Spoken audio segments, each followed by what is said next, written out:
क्या वो बेगम साहिबा क्या सोच रही हैं? कुछ नहीं बेटा, बरसों के बाद मेरी जिंदगी में ना सुकून आया है। जी, वैसे एक बात है, जब से फरजाना इस घर पे आई है आप बहुत खुश रहने लगी हैं। सही कह रही हो तुम, ऐसा ही है। फरजाना और उसके बच्चे जब से आए ना, मुझे घर में बहुत अच्छा लगने लगा। ऐसा लग रहा है ये लोग बरसों से मेरे साथ रह रहे। हालांकि तुम तो जानती हो, उन्हें इस घर में आए हुए 2 दिन तो हुए। बस बेटा दुआ करो कि अब ये लोग कहीं ना जाएं। आमीन।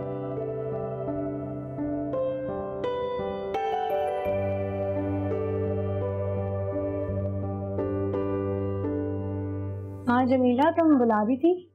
विशाल बीबी मैं क्या करूं, 2 बार खाना गरम करके बेगम साहिबा के पास ले जा चुकी हूँ मैं, मगर बेगम साहिबा मना कर देती हैं। मुझे कहीं बच्चे मिल जाएंगे, वो अपनी सेहत का बिल्कुल ख्याल नहीं रख रही हैं। वो अभी किसी की नहीं सुनेगी जमीला, मैं ही ट्राई करती हूँ, मैं पूछ के आती हूँ उनसे खाने का। विशाल बीबी आप बहुत मासूम हैं। पता है आपको, मैंने परवीन की सारी बातें सुननी थी और फिर मैंने रुहाब साहब को भी बता दिया था, मगर आपको भी बता देती एक दफा। पता नहीं मैंने कैसे भरोसा कर लिया उस पर, उसके इतने बड़े झूठ को सच समझ बैठी मैं। मेरी आप ही की मौत की जिम्मेदार भी वो थी, लेकिन मैंने सब भुला के उसको माफ़ कर दिया, सिर्फ ये सोच के कि वो वाकई बीमार है और इस दुनिया में कुछ ही दिन की मेहमान है। विशाल बीबी सब आपकी सादगी का बहुत फायदा उठाते हैं, अब आप किसी की बातों में मत आइएगा। तुम ठीक कह रही हो, आई एम सो सॉरी। तुम एक बार फिर खाना गर्म कर दो, मैं ले जाती हूँ भाईजान के लिए। जी अच्छा ठीक है।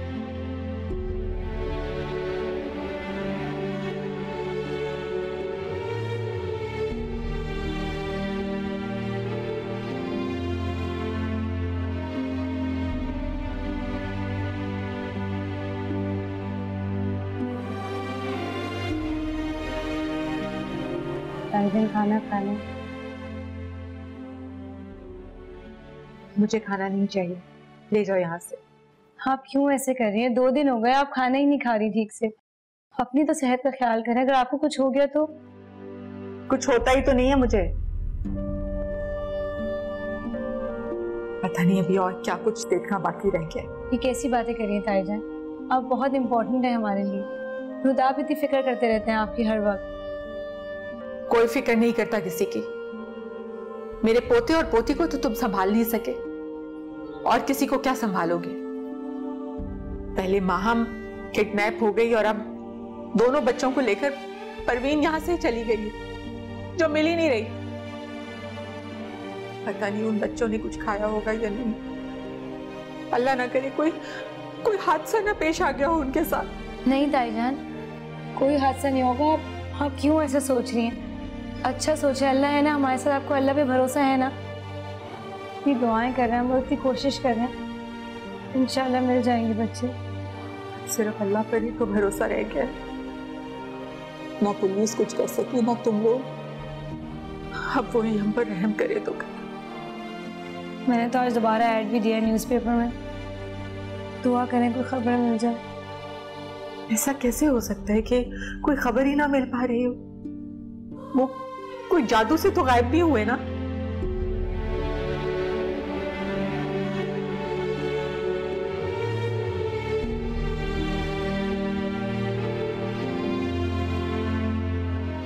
क्या हुआ मिशाल, सब खैरियत तो है? ताईजान तो बात ही नहीं सुन रही, ना खाना खा रही ना दवाई ले रही है, बस कह रही है उनको माहम और अब्दुल्ला ही चाहिए।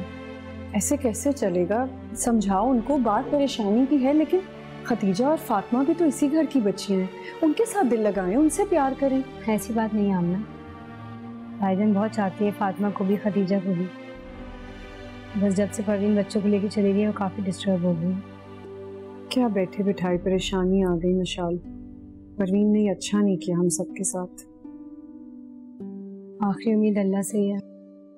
आई होप इंशाल्लाह सब ठीक हो।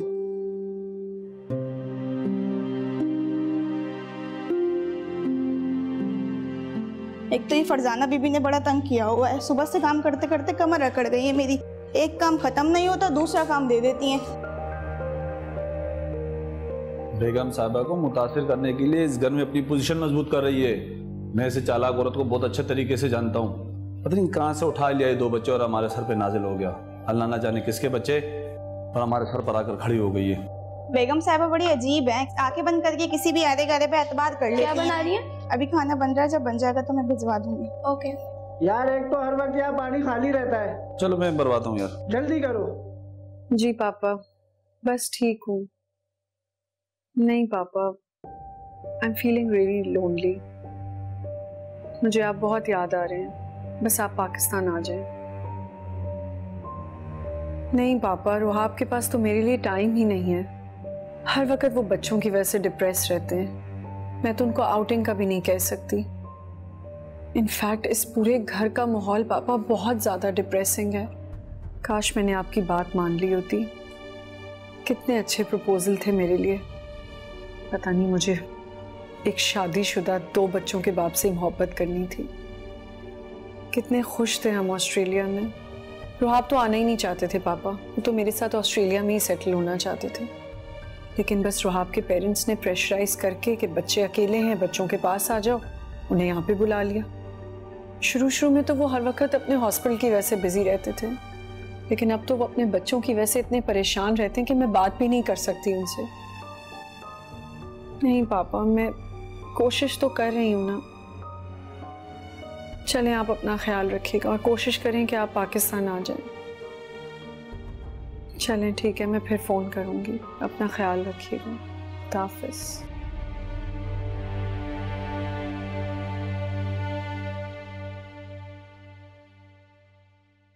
चाय का कहा था, अभी तक बनी नहीं? जी बस 2 मिनट में तैयार हो रही है। आप कमरे में जाए, मैं भिजवाती हूँ। अच्छा, वो बच्चों ने फ्रेंच फ्राइज खाने थे, वो भी बना देना। खानसामा अभी तक क्यों नहीं आया? दोपहर का खाना बनना है। बेगम साहिबा कहाँ हैं, कब तक आएंगी? जी बस वो थोड़ी देर पहले बाजार गई हैं, बस आती होंगी। हाँ अच्छा ठीक है, वो जैसे ही आए मुझे बताना। हाँ वो जी बात सुने जी। बेगम साहिबा ने मुझे भेजा कि आपसे NIC की कापी ले लूं। वो किस लिए? इस घर में जितने भी मुलाजिम है उनकी NIC की कापी ली जाती है और मैं खुद जाके इस करीबी थाने में जमा करा के आता हूं। अच्छा, मैं देख के देती हूँ। अपनी बेगम साहिबा बड़े ही नरम मिजाज की हैं। बिना छानबीन के आपको यहाँ रख तो लिया, लेकिन वो जो अपने साहब है ना, वो इस मामले में बड़े सख्त हैं। हर आधे गहरे पर एतबार नहीं करते और किसी को मुलाजमत पर रखते हैं ना तो उसकी 7 पुश्ते भी खंगाल डालते हैं। तो साहब कहाँ होते हैं और करते क्या हैं? आजकल साहब ऑस्ट्रेलिया गए हुए हैं, फिर यहीं रहेंगे कुछ अरसे। उनकी एक बेटी की शादी यहाँ कराची में किसी हार्ट सर्जन से हुई है। और ये बेगम साहिबा के ताल्लुकात कैसे हैं साहब के साथ? पहले तो बहुत नाराजगी चल रही थी, लेकिन अब ताल्लुकात कुछ बेहतर है। अपनी बेगम साहिबा की कोई औलाद नहीं है ना, लेकिन जब भी साहब ने आधी से ज्यादा जायदाद बेगम साहिबा के नाम की हुई है। अच्छा चलो, तुम ये चाय जरा जल्दी लाओ।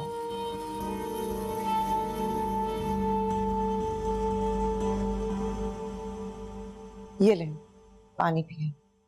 जज़ाकल्लाह। आज मैं शॉपिंग पे गई थी ना, तो मैंने सोचा तुम्हारे और तुम्हारे बच्चों के लिए कुछ कपड़े ले लूं। गाड़ी में रखें, फजलू दे देगा। अरे इसकी क्या जरूरत थी? आपके तो वैसे इतने एहसानात हैं मुझ पर। बिला कोई जांच पड़ताल आपने मुझे अपने घर में रखा, मुझ पर एतबार किया, मेरे बच्चों को आपने सहारा दिया, सर पे छत दी। मेरे पास तो अल्फाज नहीं है आपका शुक्रिया अदा करने के। सारी उम्र आपके एहसानात रहूंगी। अरे शुक्रिया मेरा नहीं, अपने अल्लाह का करो। अल्लाह ही सबको अता करने वाला है। अब देखो ना, उसने तुम्हारा रिस्क और तुम्हारे बच्चों का रिस्क इस घर में लिख दिया और तुम्हें यहाँ भेज भी दिया। और वैसे भी मैं इतने अरसे से इस घर में अकेली रहती हूँ। तुम्हारे और तुम्हारे बच्चों के आने से इस घर में रौनक हो गई। और वैसे सच पूछो ना तो मेरा अकेलापन भी दूर हो गया। अच्छा हाँ, बच्चों के लिए मैं कुछ खिलौने भी लेकर आई हूँ, वो भी ले लेना। वैसे बच्चे नजर नहीं आ रहे, बच्चे कहाँ हैं? वो टीवी देख रहे हैं, कार्टून। फजलू को मैंने अखबार लाने के लिए भेजा था, पता नहीं कहाँ रह गया। मुझे अखबार पढ़ने की इतनी आदत है ना कि जिस दिन मैं अखबार नहीं पढ़ूँ ना तो मुझे बहुत बेचैनी होती है। अच्छा बेगम साहब आज का अखबार। हाँ रख दो।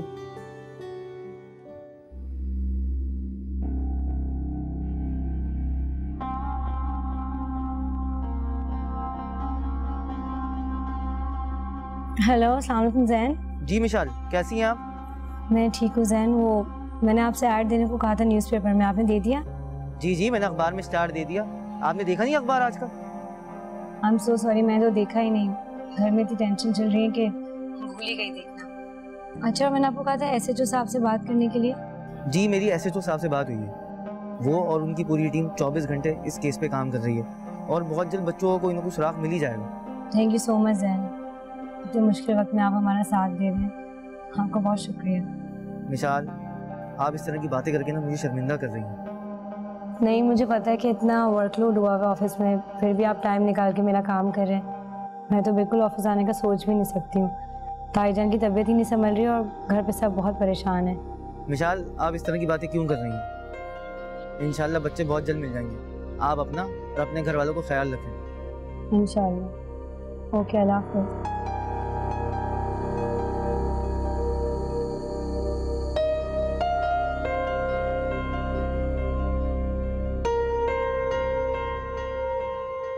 ये तो बड़ी अच्छी आदत है। मेरे अब्बा को भी अखबार पढ़ने की आदत थी। सुबह सुबह जैसे ही उठते थे सबसे पहले अखबार मांगते थे और चाय, सुबह की चाय जब पीते थे तो अखबार पढ़ते थे। फिर नाश्ते की मेज पर आकर हम सबको सारे दिन की खबरें सुनाते थे। हाँ, अब ऐसी भी क्या जल्दी है काम करने की? पहले कुछ दिन आराम करो और इस घर के माहौल को समझो, फिर धीरे धीरे तुम्हें काम भी समझा दूंगी। बिल्कुल ठीक है। अब क्या हुआ फरजाना, कहाँ खो गई तुम? नहीं कुछ नहीं। अच्छा, तुम एक काम करो, मेरे सर में बहुत दर्द हो रहा है, एक कप चाय बना दोगी अच्छी सी? हाँ, मैं आपको अच्छी सी चाय बना के देती हूँ, लेकिन पहले आप ऐसे करें कि आप जरा मुंह हाथ धो लें। बल्कि मैं तो कहती हूँ नहा लें, आराम से बैठे, फिर चाय पिए और फिर जितना मर्जी अखबार पढ़ें। मैं आपके लिए अच्छी सी चाय लेकर आती हूँ। उठे उठे। शुक्रिया, मैं ले जाऊँ।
बीबी जी आज बात कर। शुक्रिया।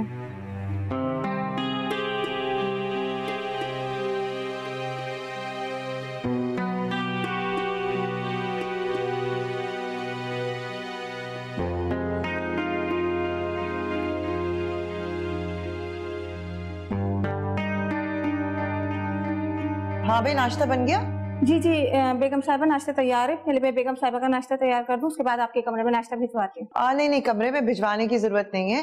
बेगम साहिबा ने कहा है बच्चे और मैं उनके साथ मेज पर ही नाश्ता और खाना खाया करेंगे। मगर मुझसे तो बेगम साहिबा ने ऐसी कोई बात नहीं की। हाँ तो भूल गई होंगी, मुझसे कह दी है ना, यही काफी है। वक्त जाया नहीं करो, जल्दी से नाश्ता बनाओ और मेज पे लगाओ। अब दोपहर का खाना भी तैयार करना है, ठीक है? अच्छा सुनो, अखबार कहाँ है? जी अखबार नाश्ते की टेबल पे रखा हुआ है। बेगम साहिबा पहले अखबार देखती हैं, उसके बाद नाश्ता करती हैं। ठीक है। रोहाब बेटा, मुझे समझ नहीं आ रही है कि अभी तक बच्चों का क्यों कुछ पता नहीं चल सका। इतनी जान पहचान का क्या फायदा? इतने लोगों को जानते हैं, इसके बावजूद भी अगर हम अभी तक बच्चों का पता नहीं करवा सके तो शर्म आनी चाहिए हमें। मैं क्या करूं, कोशिश तो कर रहा हूँ। मैं खुद बहुत परेशान हूँ, समझ में नहीं आ रहा कि मैं मेरे बच्चों को कहाँ लेके चली गई। कहाँ लेके जा सकती है? ताईजान,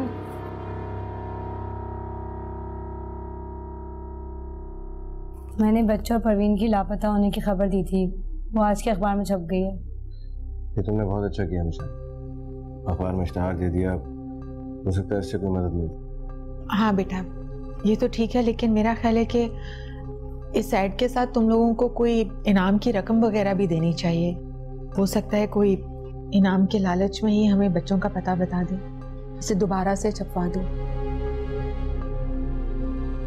ठीक है ताईजान, मैं जैन से बात करती हूँ।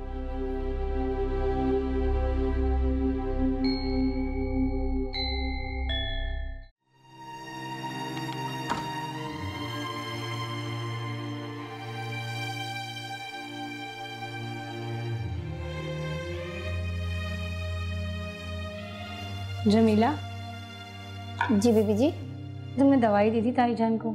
जी मैं गई थी दवाई लेके, मगर उन्होंने मना कर दिया। मैं जानती थी कि वो यही करेंगी। मैं लेके जाती हूँ दवाई, मैं ट्राई करती हूँ, क्या पता मेरे हाथ से ले लें। आपको पता है जब वो आपको इतनी बातें सुनाती हैं तो आप क्यों जाती हैं बार बार? जमीला हमारी बड़ी है, वो मेरी माँ की जगह है।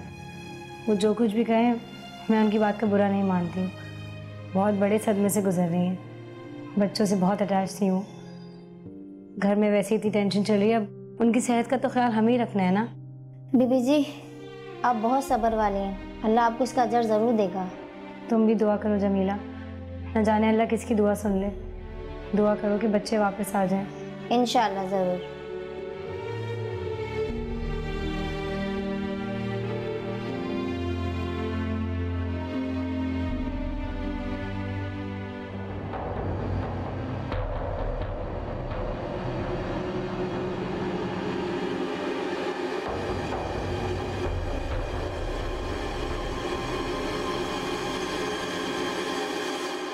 अस्सलाम वालेकुम। वालेकुम अस्सलाम। आए आए बैठे। शुक्रिया,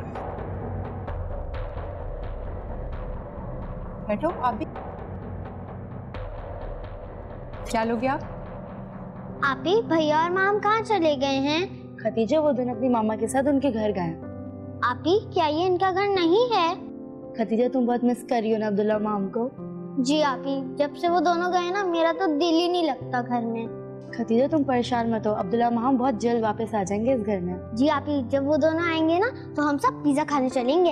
हाँ हम सब चलेंगे।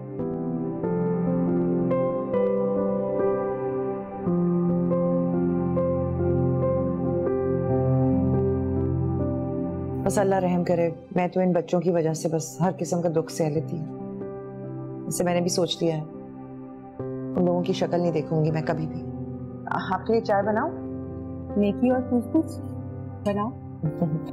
आज मैंने आपके लिए खुद बनाई है दूध पत्ती चाय, मेरे अब्बा को और मेरे शौहर को बहुत पसंद थी। अच्छा,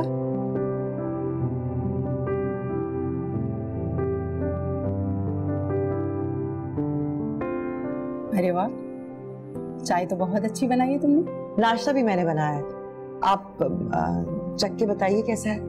भाई जरूर चखूंगी, तुमने अपने हाथों से और इतने प्यार से बनाया, अच्छा ही बनाओ। बच्चों को भी दो ना। मामा मुझे फ्रेंच टोस्ट खाना है। नहीं नहीं यही खाओ, शाबाश, जिद नहीं करो।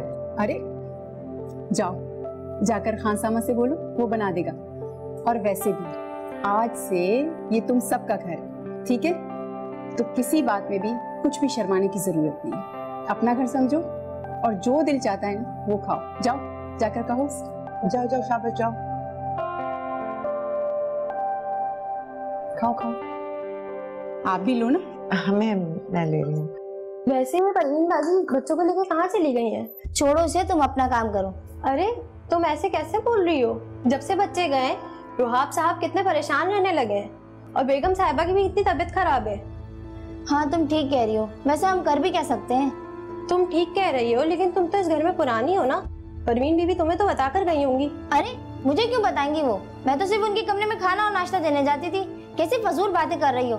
अगर किसी ने हमारी बातें सुनी ना तो घर में शोर शराबा मच जाएगा।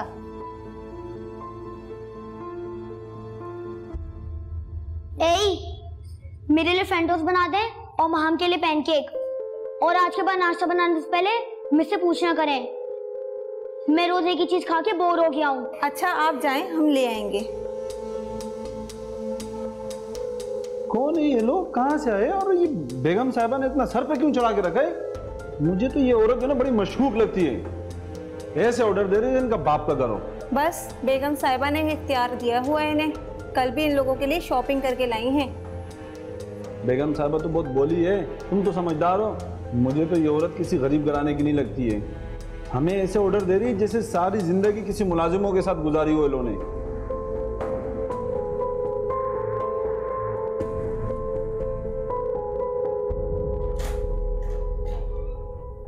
मिशाल, आओ बैठो।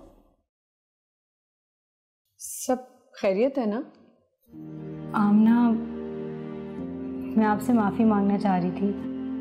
माफ़ी? किस बात की माफ़ी? तुमने क्या किया है? ये जो कुछ भी इस घर में हो रहा है सिर्फ मेरी वजह से हो रहा है आमना। मुझे रुदाब ने, ताईजान ने बहुत मना किया था। मैंने तो जिद ही पकड़ ली थी परवीन को इस घर में लाने की। बहुत गलत किया मैंने उस पर भरोसा करके। इस सब की जिम्मेदार मैं हूँ और मेरी वजह से आपको भी इतनी बातें सुननी पड़ी। I am really sorry. कोई बात नहीं मिशाल, एक्चुअली तुम काफ़ी पॉजिटिव हो और शायद इसी वजह से तुम लोगों पे जल्दी ट्रस्ट कर लेती हो। हाँ ना, बात पॉजिटिव की नहीं है। मैं तो बस एक माँ बन के सोच रही थी, इसलिए मेरे दिल में रहम आ गया था परवीन के लिए। मुझे लगा कि वो वाकई अपना बच्चा कुछ टाइम बच्चों के साथ गुजारना चाह रही है। मैं तो सोच भी नहीं सकती थी कि वो इतना बड़ा धोखा देगी। खैर ऐसा तो कोई भी नहीं सोच सकता था। हम ना पहली बार पाकिस्तान आई और अचानक ये सब हो गया। आप भी बहुत टेंशन में, आपको सही इतना टाइम नहीं दे पा रहे होंगे, लेकिन आप तो सब समझ सकती है ना। आप कोशिश करें कि आप और आप अच्छा टाइम स्पेंड करें। मैं तो बहुत ट्राई कर रही हूँ विशाल, लेकिन रोहाब काफ़ी परेशान रहते हैं, बच्चों की वजह से काफ़ी अपसेट है। रात को भी वो बहुत लेट आते हैं। बस अल्लाह करे कि बच्चे जल्दी मिल जाएं।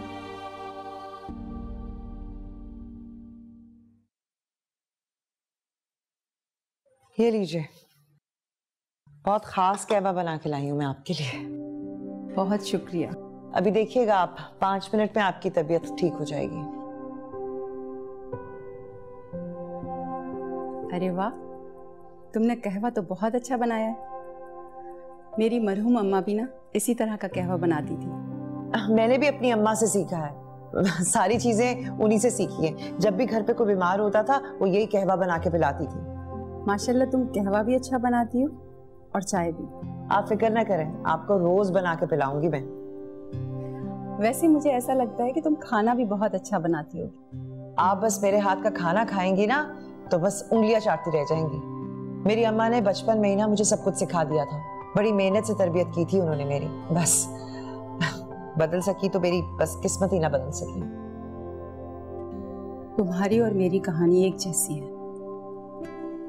फर्क सिर्फ इतना है कि तुम्हारे शौहर ने तलाक दे दी और मेरे शौहर ने मेरा साथ छोड़ दिया। तलाक नहीं दी। मेरे शौहर बहुत अमीर आदमी है। दूसरी शादी करते वक्त उन्होंने आधी से ज्यादा जायदाद मेरे नाम कर दी और एक फैक्ट्री भी मेरे नाम की। उसकी लाखों की माहाना इनकम आती है। अच्छा, इतना मुनाफा बस आप अकेली के लिए? क्या फायदा है ऐसी दौलत का जब शौहर ही साथ ना हो। बच्चे मेरे हैं नहीं और कोई पूछने वाला भी नहीं। अरे ऐसा ना सोचें, अब मैं और मेरे बच्चे आपके पास आ गए हैं ना, तो आपको अपने आप को अकेला समझने की जरूरत नहीं है। जैसे हम आपको अपना समझते हैं वैसे आप भी हमें अपना ही समझें। बहुत शुक्रिया बेटा, तुमने तो यहाँ आकर मेरी औलाद की कमी को पूरा कर दिया। वैसे एक बात बताऊं, जब से तुम लोग आए हो ना तो ये घर घर लगने लगा है। उससे पहले तो सिर्फ मकान था, लेकिन तुम लोग आ गए हो ना तो ये घर बन गया है। एक बात पे मुझे बड़ी हैरत है, आप जैसी पुरवकार खूबसूरत औरत के होते हुए आपके शौहर ने दूसरी शादी क्यों की?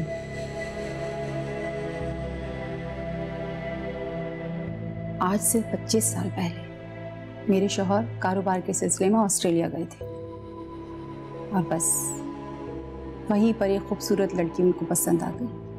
उन्होंने उससे शादी कर ली और फिर वहाँ की नेशनलिटी हासिल कर ली। उन्हें बच्चों की बहुत ख्वाहिश थी। उनकी दूसरी बीवी से उनको एक बेटा और एक बेटी हुई। सुना है उन्होंने अपनी बेटी की शादी तो यहाँ पाकिस्तान में किसी डॉक्टर से की है। मैं सोच रही हूँ कि किसी दिन उनको दावत पे बुला लूं। अरे रहने दे, जब उन्होंने कभी आपको पूछा नहीं तो आपको क्या जरूरत है? आपके शौहर आपको फोन करते हैं, मिलने आते हैं? हाँ, महीने में एक आध कॉल कर लेते हैं, साल में एक आध चक्कर भी लगा लेते हैं। उनकी यहाँ काफ़ी सारी ज़मीनें। बेटी की शादी यहाँ पाकिस्तान में कर दी है। हो सकता है कि अब वो यहाँ पर मुस्तकिल आ जाएं। आप लोगों की लव मैरिज थी? अरे हमारे ज़माने में लव मैरिज कहाँ होती थी। मैं तो किसी और को पसंद करती थी, पर मेरे अब्बा ने मेरा रिश्ता दाऊद से कर दिया। मेरे अब्बा बहुत बड़े सियासतदान थे। आपी, भैया और माम कब आएंगे? खतीजा बहुत जल्द आएंगे। आपी, भैया और माम की मामा बिल्कुल भी अच्छी नहीं है। खतीजा ऐसे नहीं बोलते। आपी, मुझे नहीं पता, भैया और माम के पास मुझे अभी जाना है। खतीजा जिद नहीं करते। बस मैं अभी मामा से जाकर बोलती हूँ कि मुझे भैया और माम के पास अभी लेके जाएं। अच्छा खतीजा, जब मामा ऑफिस से आएंगी तो मैं उनसे बात करूंगी, ठीक है? ठीक है, लेकिन जिद नहीं करती। वो आपसे एक बात कहनी थी। हाँ हाँ कहो। ये जो फजलू है ना, ये मेरे से अजीब किस्म के तफ्तीशी सवाल पूछता रहता है। कभी पूछता है कहाँ से आई हो, तुम्हारे शौहर का नाम क्या है, ये बच्चे पता नहीं तुम्हारे हैं कि नहीं हैं, कहीं से भगा के लाई हो, अपना शनाख्ती कार्ड दिखाओ। आज भी खानसामा से ऐसी कोई बात कर रहा था कि ये बच्चे इसके नहीं हैं, ये कहीं से भगा के लाई है। उसका दिमाग खराब हो गया है, अपनी औकात भूल गया है वो। जाओ बुला कर लाओ उसे मेरे पास। अरे नहीं नहीं नहीं, हाँ, आपको उसको यहाँ बुलाकर कुछ कहने की जरूरत नहीं है। मैं नहीं चाहती कि आपके घर में मेरी वजह से बदमज़गी हो या मेरी वजह से आपका कोई वफादार नौकर आपको छोड़कर चला जाए। अरे जाता है तो चला जाए, इसकी इतनी जुर्रत कैसे हुई तुमसे इतने सवाल पूछने की? अरे छोड़ें, मुलाजमों की तो इसी तरह छोटी सोच होती है। किस किस का मुंह बंद करेंगे। बस आपको तो मुझ पर एतबार है ना, मेरे लिए ये बहुत है।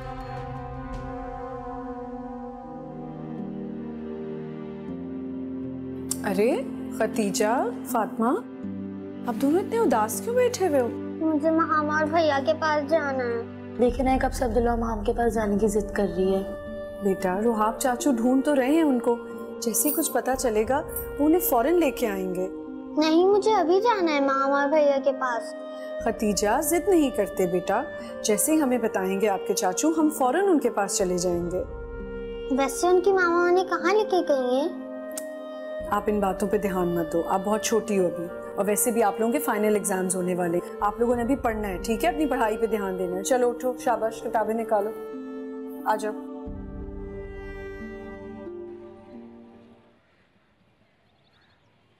आइए सर,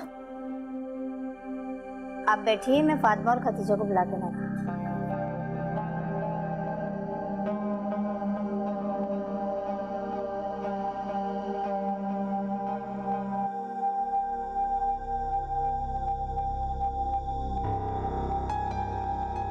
बेटा, महम और अब्दुल्ला कहाँ हैं? सर, महम और अब्दुल्ला तो घर छोड़ के जा चुके हैं। मतलब घर छोड़ के चले गए? सर, उनकी मामा उनको कहीं ले गई है।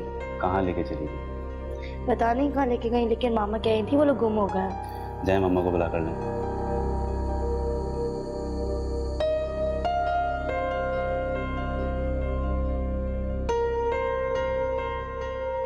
सर, वो आ रही है। आप लोग बॉक्स निकालें।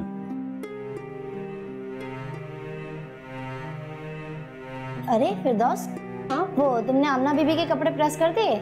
हाँ कर दिए, मगर रुहाब साहब ने कपड़े प्रेस करने से मना कर दिया और नाश्ता भी नहीं किया और पता नहीं कहाँ चले गए। अरे बहुत परेशान है वो, जब से पाकिस्तान आए हैं परवीन ने तो उनको बहुत टेंशन दे के रखी हुई और बच्चे लेके पता नहीं कहाँ चली गई। मैंने सुना है परवीन ज्यादा पढ़ी लिखी नहीं है, तो बच्चों को कैसे संभालेगी? अरे तुम्हें पता नहीं है, परवीन बहुत चालाक है, कुछ ना कुछ करके बच्चे पाल लेगी। अल्लाह खैर करे, मुझे तो बच्चों की फिक्र हो रही है। अरे हम कर भी क्या सकते हैं, हम तो सिर्फ दुआएं कर सकते हैं। अच्छा सुनो, बीबी जी की दवाई कब देनी है? मैं नाश्ता बना रही हूँ, तुम नाश्ते के साथ दवाई ले जाना। हाँ ठीक है।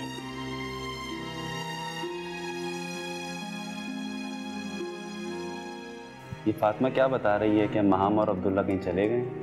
जी फातिमा बिल्कुल ठीक बता रही है। अब्दुल्ला और महाम की माँ परवीन पता नहीं उनको कहाँ लेके चली गई है। हम सब घर वाले बहुत परेशान हैं, लेकिन उनकी कुछ खबर नहीं मिल रही। अच्छा आप लोग परेशान नहीं हो, आप लोगों ने पुलिस में इन्फॉर्म किया? जी रुहाब ने पुलिस को इन्फॉर्म किया था। पुलिस ने अपनी तरफ से कोशिश की है, लेकिन कुछ पता नहीं चला। अच्छा मेरे कुछ जानने वाले हैं, मैं उनसे आज बात करता हूँ। आपके पास कोई पिक्चर्स हैं उनकी तो मुझे भेज दें। हाँ बिल्कुल, मैं आपको अब्दुल्ला, महाम और परवीन की सारी डिटेल्स भेज दूँगी। हाँ आप जो भी मदद हो सकती है प्लीज़ करिएगा। जी ठीक है, मुझे इनकी पिक्चर्स आप दे दें, मैं फिर उनसे आज बात करके फिर आपको मीटिंग करवाता हूँ। मैं आपको अभी भेज देती हूँ, आप प्लीज़ हेल्प करिएगा। सब घर वाले बहुत परेशान हैं, बच्चों का कुछ पता नहीं चल रहा। अल्लाह पाक खैर करे।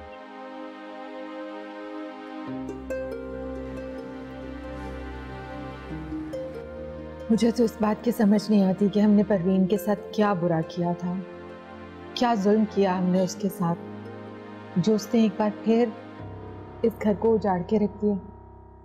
मैं तो खुद हैरान हूँ ताई जान, कितनी आसानी से उसने मुझे बेवकूफ़ बना दी। सब घर वालों के खिलाफ जाके मैंने उसकी मदद की। उस पे तर्स खाना मुझे इतना महंगा पड़ेगा, मैंने कभी सोचा भी नहीं था। कभी कभी तो मैं सोचती हूँ कि अच्छा ही हुआ कि भाईजान और भाभी की डेथ हो गई, वो ये सब देखने से पहले इस दुनिया से चले गए। तड़पती होंगी उनकी रूहें भी। भाभी ने कैसी तरबियत की थी अपनी बेटी की कि उसने अपनों को इतनी बुरी तरह से डसा। मैं परवीन को कभी माफ नहीं करूंगी, वो भी कभी सुकून से नहीं रहेगी। लेकिन विशाल, तुम भी तो चाहती थी ना कि वो इस घर में वापस आ जाए, अपने बच्चों के साथ रहे। क्यों? मैं तो बहुत पछता रही हूँ ताई जान, उसे इस घर में वापस लाना मेरी जिंदगी की सबसे बड़ी गलती थी। मैं तो उसके साथ नेकी करना चाह रही थी, लेकिन उसने मुझे ऐसा सिला दिया कि अब सबसे माफी मांग रही हूँ मैं। खैर, अब जो हो गया सो हो गया। बस दुआ करो कि बच्चे सही सलामत हमारे पास वापस आ जाएं। बेहतर होगा कि तुम कोई भी डिस्कशन रुहाब के साथ और आमना के साथ मत करना, वो दोनों पहले ही बहुत परेशान हैं। जी ताईजान। ताईजान, आज सुबह प्रिंसिपल का फ़ोन आया था, वो मुझे बोल रही थी कि महाम और अब्दुल्ला का नाम किसी ने कटवा दिया स्कूल से। मुझे तो समझ नहीं आता कि मैं उनसे क्या बोलूं। क्या नाम कट गया स्कूल से? ऐसा कैसे हो सकता है? कौन कर सकता है ये सब? तुमने पूछा नहीं उनसे कि हमारे घर से तो कोई नहीं गया, कोई फोन नहीं गया, कोई एप्लीकेशन नहीं गई, तो फिर नाम कैसे कट सकता है? मैं तो खुद शौक थी, समझ ही नहीं आया था कि उनसे कुछ पूछूं या उन्हें घर के हालात बताऊं। कहीं ये सब परवीन ने तो नहीं किया? परवीन ऐसा कैसे कर सकती है? वो इतना आगे का कैसे सोच सकती है? उसकी तो हालत ही ऐसी नहीं है, लेकिन उसका कोई भरोसा भी नहीं है। विशाल बेटा, तुम ऐसे करो कि कल स्कूल चली जाना और जाके वहाँ पता करो कि क्या हुआ है। जी ताईजान, मैं कल स्कूल जाऊँगी, वहाँ जाके गार्ड से भी पूछूंगी क्या बच्चों के साथ परवीन आई थी। हो सकता है कुछ ना कुछ पता ही चल जाए। हाँ बेटा, और ज़रूर प्रिंसिपल से मिलना, और अगर हो सके तो उन्हें सारी सिचुएशन बता देना। जी ताईजान। अल्लाह करे ऐसा ही हो।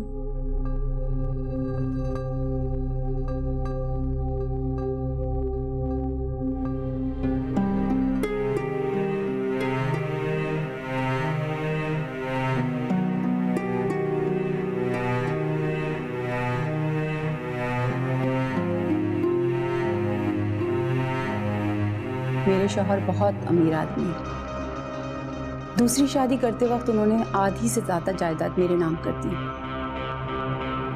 और एक फैक्ट्री भी मेरे नाम की।